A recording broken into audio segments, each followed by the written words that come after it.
김건희 씨가 잠시 뒤 특검팀에 출석할 예정입니다. 구속 이후 조사에선 진술 거부를 이어간 가운데 세 번째 소환 조사가 이루어지는 건데요. 특검 수사 상황 서정빈 변호사와 함께 짚어봅니다. 안녕하십니까? 네, 안녕하십니까?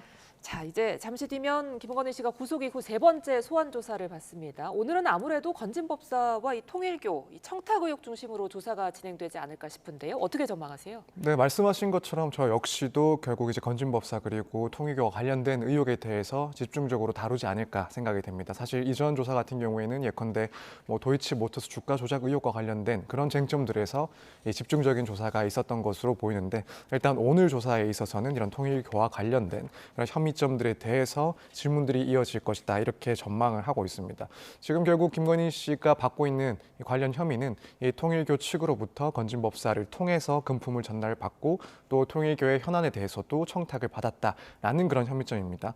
결국 이제 이것이 사실로 드러나게 된다라고 한다면 이런 종교 단체까지도 아우르는 그런 네트워크가 실제로 존재했다라는 그런 문제가 또 확인이 되는 것이고 사실 그 내용 파악 정도에 따라서는 그 파급력도 무척 큰 그런 사안이 아닌가 이런 생각이 됩니다. 그래서 오늘 조사에서는 이 부분에 대한 조사가 집중적으로 이루어질 것이다 이렇게 전망할 수 있을 것 같습니다. 그런데 오늘도 김건희 씨가 진술 거부를 하지 않을까 싶은데 어떻게 보세요? 네, 저도 그렇게 생각을 합니다. 사실 김건희 씨 입장에서는 현 시점에서 생각할 수 있는 유일한 수단이 결국 진술 거부권을 행사하는 것이다라고 보이는 그런 상황입니다. 그러니까 왜냐하면 사실 아직까지 이 특검에서 어떠한 구체적인 증거를 가지고 있는지는 김건희 씨 그리고 변호인들 입장에서는 정확하게 파악을 할 수가 없는 상황입니다. 특히 지금 특검 측에서 앞서 조사 그런 과정들을 조금 생각을 해보면 가지고 있는 모든 증거들을 한 번에 공개를 하고 답변을 이끌어내려는 방식보다는 하나씩 차례대로 증거를 보여주고 여기에 대한 해명을 듣고 또 그걸 반박할 수 있는 증거들을 제시하면서 이 조사 하나에서도 진술이 계속 번복되는 것들을 좀 의도하는 그런 계획적인 조사가 진행되고 있다고 보여집니다. 예. 그렇다면 이번 조사에 있어서도 이 김건희 씨 측에서는 섣불리 질문에 대해서 답변을 했다가 거기에 또 모순되는 증거들이 공개가 될 수가 있고 그렇게 되면은 마찬가지로 이 진술이 번복되는 상황이 발생하게 됩니다. 그럼 향후의 수사 과정뿐만 아니라 이 재판 과정에서도 이렇게 해명이 자꾸 바뀐다라는 점은 분명히 불리하게 판단받을 수 있는 점이기 때문에 일단 최대한 진술에 대해서는 거부하는 것이 가장 효과적인 방법이 아닌가라고 생각이 됩니다. 그래서 추후에 이제 기소 단계로 넘어가게 되면 그때는 이제 변호인 측에서도 이 특검에서 법원에 제출하는 그런 증거에 대해서 기록들을 확인해 볼 수가 있습니다. 그 내용들을 이제 검토한 후에 최종적으로 이 김건희 씨가 취해야 될 그런 입장들을 정리하는 것이 맞다라고 생각을 하지 않을까. 그래서 이런 점을 비추어 봤을 때는 오늘 조사에서도 진술을 거부할 가능성이 매우 높다 이렇게 평해 볼 수 있을 것 같습니다. 예, 이런 상황 속에서 어제 굉장히 화제가 됐던 메시지가 있습니다. 김건희 씨가 신평 변호사와 접견을 하면서 낸 메시지인데요. 내가 죽어야 남편의 살 길이 열리겠느냐 이런 말을 했다고 해요. 어떤 의도가 담겼을까요? 사실 법적인 의미는 딱히 찾기는 힘든 진술이긴 한데 결국에는 이제 정치적인 그런 발언이 아닌가, 특히나 여론을 조금 대상으로 한 메시지가 전달된 게 아닌가라고 생각이 됩니다. 일단 표현 자체가 상당히 좀 극단적이긴 한데 예. 결국 이걸 받아들이는 국민들, 특히 이제 윤 전 대통령이나 김건희 씨를 지지하는 입장에 있어서는 이 김건희 씨에 대한 그런 동정심이 조금 유발되는 그런 발언이 아닌가라고 생각이 됩니다. 이런 발언을 이제 변호사를 통해서 외부에 전달했다라는 것은 결국 이제 지금 이 수사 단계라든가 혹은 앞으로의 재판 단계에 있어서도 이런 여론적인 측면이 중요하다, 이것이 주요하다라고 생각하고 있지 않나. 그래서 이런 메시지가 나왔다라고 보이는데 사실 또 그 밖에 전해진 메시지로는 서희건설 측에서 현 정권과 짜고 우리를 죽이려 한다 이런 발언도 있었던 예. 것으로 알고 있습니다.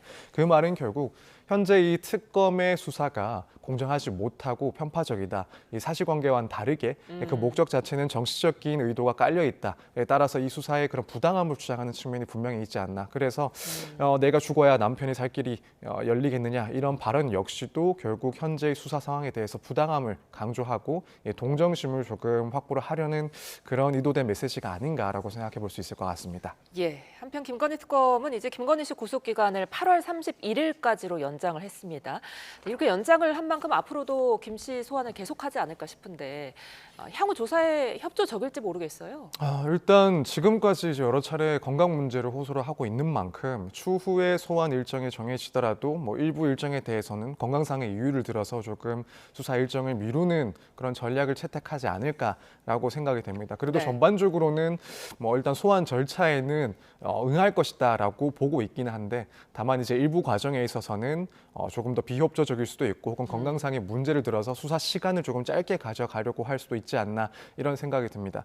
사실 뭐 김건희 씨 입장에서는 아무래도 이 기한이 정해져 있을 수밖에 없는 특검의 수사 기간, 특히 구속 때문에 빨리 진행을 해야 되는 그런 일정을 뭐 최대한 조금 지연하는 것도 의미가 있다라고 판단한 가능성이 있다라고 생각이 됩니다. 그렇기 때문에 이 건강상의 문제를 들어서 뭐 일종의 외부에서 비춰지기에는 뭐 지연을 하는 그런 전략도 취할 수 있지 않나라고 일단 생각이 됩니다. 일단 뭐 특검 측에서도 그것은 당연히 감안을 하고 있겠지만 최대한 소환 일정을 잡으려고 할 겁니다. 이제 남은 그런 쟁점들에 대해서도 이 질문들을 다 소화를 해야 추후에 재판 단계에 넘어갔을 때 이런 진술을 보장을 해줬다라는 점을 남겨놓을 수가 있기 때문에 일단 소환 조사에 응하지 않는다 하더라도 소환 절차는 계속해서 시도를 할 것이고 뭐 실제 소환이 됐을 때 진술을 계속 거부한다 하더라도 일단 정해진 그런 소환 절차들은 소화를 하려고 일단 시도를 할 거라고 보여집니다. 물론 이제 이 과정에서 김건희 씨 측의 지연 전략이 보인다라고 한다면 특검 역시 이제 그 부분 신경을 쓰면서 추후에 뭐 재판 과정에서 이런 지연하려는 그런 태도 역시 피고인에게 상당히 불리한 영향이다라고 판단할 수가 있기 때문에 그런 점 역시도 조금 예견을 하고 추후에 이제 양형과 관련해서 조금 따져보지 않을까 이렇게 생각이 됩니다. 알겠습니다. 그런가 하면 건진법사 전성배 씨는 구속영장 실질 심사를 포기했는데요. 이게 굉장히 이례적인 일이라면서요. 매우 이례적인 일이죠. 사실 구속영장 실질심사는 이제 이 결과에 따라서 내가 구속 상태에서 뭐 수사를 받고 또 재판으로 넘어가느냐, 불구속 상태에서 재판으로 넘어가느냐 이걸 결정짓는 것이라서 일반적인 그런 피의자 입장에서는 무조건적으로 참석을 하는 절차입니다. 거기에 변호사 선임까지도 해서 최대한 불구속 상태에서 재판을 진행하기 위해 노력하는 그런 과정이기 때문에 사실 이것을 출석을 포기한다라는 것은 뭐 다른 일반적인 사건에서는 조금 상상하기 힘든 부분이긴 합니다. 일단 뭐 지금 건진법사 전성배 씨의 입장에 의하면은 뭐 자기 때문에 주변이 피해를 본다. 그래서 자기는 어쨌든 여기에 응하지 않는 것이 맞다라고 그래서 구속영장 실질심사에서 따지지 않는 것이 맞다라는 취지로 이야기를 하는 것처럼 보입니다. 예. 근데 뭐 실제로는 외부에 대한 그런 피해에 대해서 뭐 책임감을 느껴서 출석하지 않는다라기보다는 일단 뭐 판단하기에는 구속영장 실질심사에 나간다 하더라도 구속을 피할 수 없다라는 계산이 조금 깔려 있지 않나 이런 생각이 듭니다. 앞서 말씀드린 것처럼 이제 구속이 되느냐 아니냐는 매우 이제 중요한 부분이고 사실 그동안 지금 전성배 씨는 이 수사 단계에서 자신의 혐의에 대해서 계속해서 부인을 해왔던 사항이다라고 지금 알려지고 있는 상황입니다. 그런데 뭐 타인에게 피해를 입힐 것 같아서 영장 실질심사에는 응하지 않겠다라는 말은 설득력이 조금 떨어진다라고 보이고 일단 영장 실질심사에 나간다 하더라도 구속이 될 것이다라는 점이 상당히 이제 뚜렷하게 보이기 때문에 애초에 이런 출석하는 것 자체를 조금 포기한 것 아닌가 이렇게 조금 생각이 됩니다. 이제 오늘 전성배 씨가 구속이 된다면 김건희 씨 수사에도 좀 부정적인 영향을 미치지 않을까 싶은데. 일단 김건희 씨 입장에서는 부정적인 그런 영향을 받을 것이다라고 충분히 볼 수 있을 것 같습니다. 특히 이제 뭐 통일교 측의 자금이 김 씨까지 전달됐다라는 그런 고리가 확인된다라고 하면은 그동안 이제 김건희 씨가 주장해왔던 그런 논리 주장들은 상당히 이제 파쇄가 되는 겁니다. 그리고 이 중간 전달자 역할을 했다라고 하는 전성배 씨가 구속이 되면 사실 그동안 혐의를 강력하게 부인을 해왔다 하더라도 이제 구속된 상태에서는 결국 이 진술이 바뀔 가능성도 상당히 높아집니다. 또는 만약 전성배 씨가 이제 구속된다라는 점은 이 특검에서 준비를 해왔던 내용들, 그러니까 통일교와 관련된 그런 의혹들이 법원에서 봤을 때는 이 최소한 구속을 할 만큼 중대한 사유가 어느 정도는 소명이 됐다라는 점을 보여주는 것이기도 하기 때문에 이런 전성배 씨의 구속 사실 자체가 이제 김 여사 측에서는 상당히 좀 부담스러운 사항이 발생할 수가 있습니다. 그렇기 때문에 결국에는 뭐 구속 여부에 따라서 이 김건희 씨와 관련된 통일교 의혹이 어느 정도까지 소명이 됐는지를 어느 정도 생각해 볼 수도 있는 지점이고 또 한편으로는 이 주요 관련자인 전성배 씨가 구속됨으로 인해서 진술에 변화가 생길 수도 있다라는 점 등 이런 것들을 고려하면은 당연히 이제 김건희 여사에게는 상당히 좀 부담스러운 사항이 된 것이다 이렇게 볼 수가 있습니다. 지금 이제 전성배 씨는 통일교 측으로부터 명품 가방, 명품 목걸이 같은 것들을 받아서 김건희 씨에게 전달했다 이런 혐의를 받고 있는데 문제는 지금 이런 목걸이나 가방 같은 거를 현물을 지금 찾지 못하고 있는 상황이잖아요. 이런 상황 속에서 이런 혐의는 어떻게 밝혀낼 수 있을까요? 뭐 사실 가장 좋은 것은 역시 실물이 확보되는 것이 수사에서는 가장 효과적이고 또 증거 수집에서 완벽을 기하는 그런 절차라고 볼 수가 있습니다. 네. 그렇기 때문에 뭐 특검에서는 일단 가능성 여부를 떠나서 이런 실물을 추적하고 또 확보하기 위해서 지금 진행을 하고 있지 않을까라고 생각이 되는데 이제 설사 명품의 그런 실물들이 확보되지 않는다 하더라도 그렇다고 해서 뭐 혐의를 입증할 수 없는 것은 절대 아닙니다. 사실 뭐 많은 뇌물 사건 같은 경우에는 전달되었다라고 하는 그 뇌물의 실물을 확보하지 못하는 경우들이 더 많다라고도 볼 수 있는데 뭐 이럴 때는 결국에는 뭐 간접적인 증거들 또 관련자들의 진술 혹은 이제 금융 기록과 같은 그런 증거들이 더욱 중요해질 수가 있습니다. 뭐 예컨대 송금 내역 그러니까 뭐 물품을 구매하면서 발생했던 그런 금융 거래 내역이라든가 혹은 문자 메시지 또 당시에 뭐 관련자들의 그런 진술 이런 부분들이 이제 결국 입증에 있어서 상당히 중요하다라고 생각이 되는데 뭐 예를 들어 당시에 전달 과정에서 뭐 녹음된 게 있다 혹은 이런 사정을 전해 들은 사람이 있다라는 그런 진술이 확보된다 하더라도 혐의를 입증하는 데는 상당히 도움이 될 수가 있습니다. 뭐 지금 특히 뭐 얘기가 나오는 게 건진법사와 이제 통일교 측 관계자가 이제 소통을 한 내역, 그러니까 목걸이를 전달을 했고 여기에 대해서 김건희 씨가 상당히 만족해 한다라는 그런 소통 내역이 또 확보가 되어 있다라고 하고 또 이제 김건희 씨가 이 통일교 측 간부 윤영호 본부장과 직접 통화를 하면서 인삼차를 잘 받았다라고 이제 말하는 그런 녹음 파일 이런 것들이 지금 확보되어 있다라고 합니다. 그렇다면은 결국 뭐 실제로 이 명품들 그리고 금품들을 확보하지 못하는 것은 분명 뭐 난관이라고는 할 수 있긴 하겠지만 이걸 피해갈 수 없는 그런 장애물이다라고는 보기 힘들고 말씀드린 이런 정황들을 확인할 수 있는 그런 증거들이 수사에 있어서는 상당히 중요하고 또 앞으로의 재판 과정에서도 상당히 이제 증명력 높은 중요한 증거로 활용될 것이다 이렇게 볼 수 있을 것 같습니다. 네, 이 전성배 씨가 일단은 뭐 특검과 법원에 협조하겠다 이렇게 밝힌 상황인데 앞으로 향후 심경이나 진술 변화 가능성도 있을까요? 네, 일단 있어 보입니다. 물론 수사에 적극적으로 협조를 할 것이다라는 그 의미를 뭐 어떻게 평가해야 될지는 조금 어렵긴 합니다. 예. 뭐 기존에 부인하고 있던 그 혐의에 대해서 입장을 바꿀 것이다라는 입장으로 평가를 해볼 수도 있고, 혹은 입장은 변동이 없는데 그래도 뭐 현재까지 그런 수사 과정처럼 앞으로도 혐의를 부인한다 하더라도 뭐 수사에 적극적으로 임하겠다 혹은 법원 재판에서 적극적으로 출석을 하고 재판 단계에서 임하겠다 이런 의미로 해석이 될 수 있을 것 같습니다. 그래서 사실 이 말로는 예측을 하기는 조금 힘들 것 같은데 적어도 이제 구속이 된다라고 하면 최소한 심경의 변화라든가 혹은 일부 진술의 변화가 충분히 있을 만큼 좀 중대한 사안, 중대한 그 시기가 된다라고 보기 때문에 사실 이 부분 뭐 구속이 된다라고 한다면 뭐 진술 변경도 조금은 가능성이 높아지지 않나라고 생각이 됩니다. 그래서 뭐 지켜보긴 해야 되겠지만 뭐 예컨대 자신의 혐의 일부에 대해서 인정을 하는 방식으로 입장을 조금 선회할 수도 있고 또 지금까지 수사 과정을 봤을 때 혐의에 대해서 부인하는 것이 오히려 득이 되지 않는다, 오히려 해가 되고 차라리 여기서 혐의 전부에 대해서 인정을 하는 것이 추후에 결론과 양형에 있어서 더 도움이 될 것이다라는 판단이 든다라고 한다면 뭐 이 점을 고려해서라도 구속 이후에는 조금 진술이 바뀔 가능성이 약간씩은 높아진다 이렇게 볼 수 있을 것 같습니다. 예, 한편 특검이 오늘 이종호 전 블랙펄 인베스트 대표도 3차 소환했습니다. 이전의 조사에서 이제 이 씨가 억울함을 호소하면서 김건희 씨랑 대질신문이라도 해달라 이렇게 했었잖아요. 오늘 대질신문까지 갈까요? 어떻게 보세요? 사실 뭐 같은 날 조사를 한다 하더라도 오늘 이제 대질 조사가 이루어질 가능성은 낮다라고 보여집니다. 예. 지금 뭐 특검 측에서도 공식적으로 일단 대질 계획은 없다라고 입장을 밝힌 것으로 보여지고 그렇기 때문에 뭐 오늘 조사가 동시에 이루어진다라고 하더라도 이제 같은 자리에서 동시에 수사가 진행되는 이런 대질 조사는 이루어지지 않을 것이다 보는 게 맞는 것 같습니다.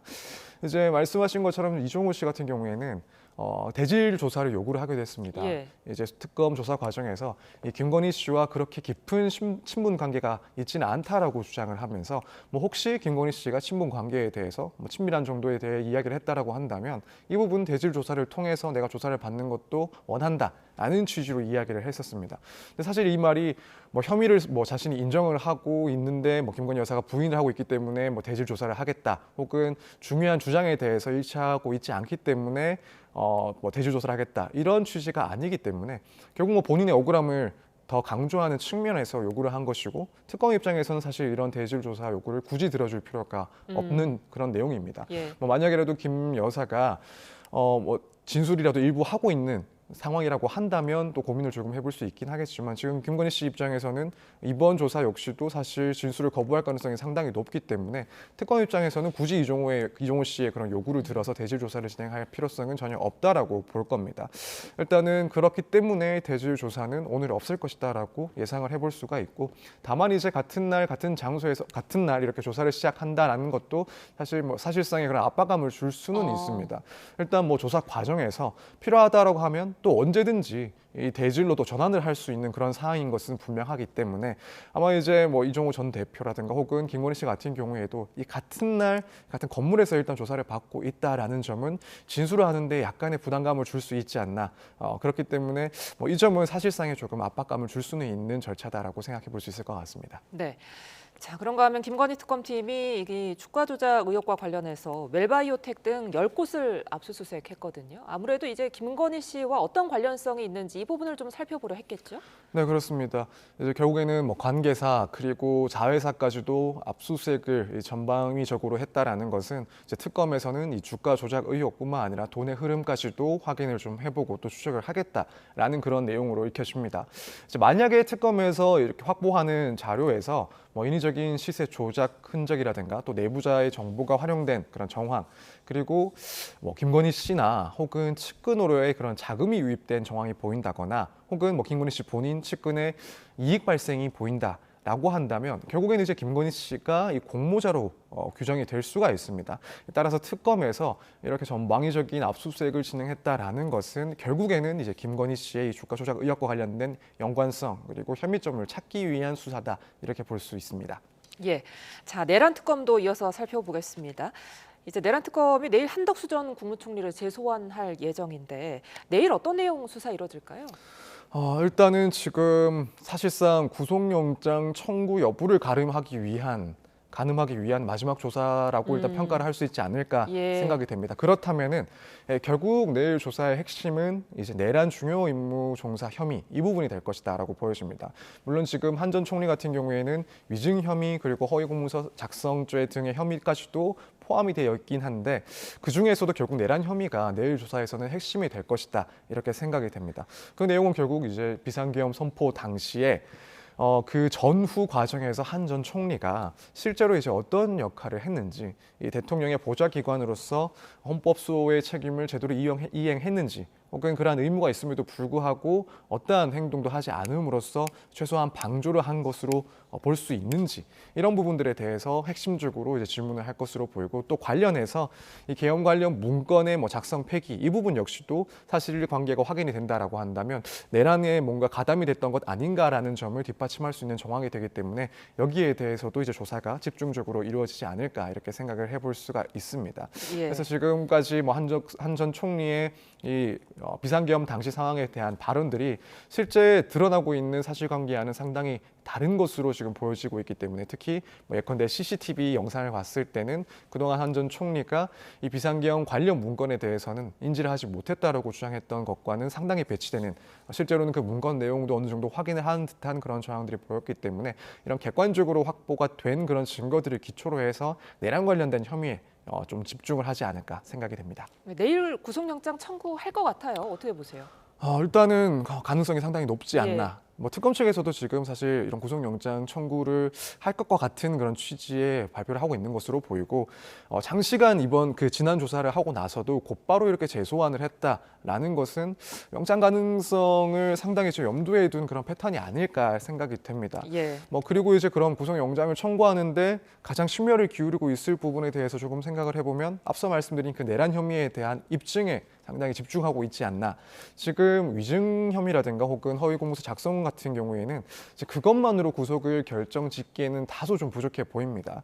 그런데 이제 내란 혐의와 관련해서는 이게 결국에는 뭐 한 전 총리가 일관되게 부인하고 있긴 하지만 혐의가 입증된다라고 했을 때 그 중요도는 뭐 다른 이 혐의들과는 비교할 수 없을 정도로 중대하기 때문에 결국 이 부분 어느 정도까지 혐의가 입증이 되었느냐, 이게 사실 구속영장 청구 또 나아가서는 구속영장 발부의 가장 핵심적인 그런 관건이라고 보여집니다. 그래서 좀 지켜볼 부분은 결국 특검에서 결정적인 이제 한방 증거를 가지고 있느냐. 사실 뭐 CCTV 영상을 봤을 때 한 전 총리의 그동안의 해명이 다소 모순된다 하더라도 그것이 곧바로 이제 내란 혐의가 입증되었다라고 볼 만한 증거는 아니기 때문에 이제 특검에서 얼마나 이 입증을 할 수 있는지 이 부분이 사실 중요한 관점이라고 보여지고 특검에서도 상당히 신경을 쓰고 있는 부분이 아닐까 생각이 됩니다. 예, 끝으로 최상병 특검 이야기 짧게 좀 여쭙겠습니다. 최상병 특검이 좀 흥미로운 게 이종호 전 블랙 인베스트 대표 측근이 휴대전화를 이제 한강공원에서 파손하는 걸 직접 목격했다고 해요. 이걸 포렌식 하겠다고 하는데 포렌식이 가능할까요? 일단 지금 들리는 이야기에 의하면은 이제 공원에서 뭐 발로 밟아서 이 휴대전화를 파손시켰고 네. 파손도 상당히 이제 좀 강하게 해서 휴대전화에서 연기가 날 정도로 예. 파손이 됐다라고 하는데 사실 이게 물리적인 파손이긴 해서 예컨대 뭐 불로 태운다거나 그런 사항은 아니라서 어느 정도까지는 복원 가능성은 여전히 존재하지 않나라고 생각이 됩니다. 물론 이 부분은 뭐 파손 정도에 따라서 달라질 수 있긴 하지만 일단 특검에서도 포렌식을 진행하는 것 자체도 일단 그런 가능성이 조금이라도 존재한다라고 보고 있기 때문에 포렌식을 진행하는 것으로 보이고 저도 개인적으로는 그래도 물리적 파손에 해당을 하는 경우라 일단 복원 가능성은 여전히 좀 남아있지 않나 이렇게 생각이 됩니다. 알겠습니다. 여기까지 듣겠습니다. 서정빈 변호사와 함께했습니다. 고맙습니다. 감사합니다.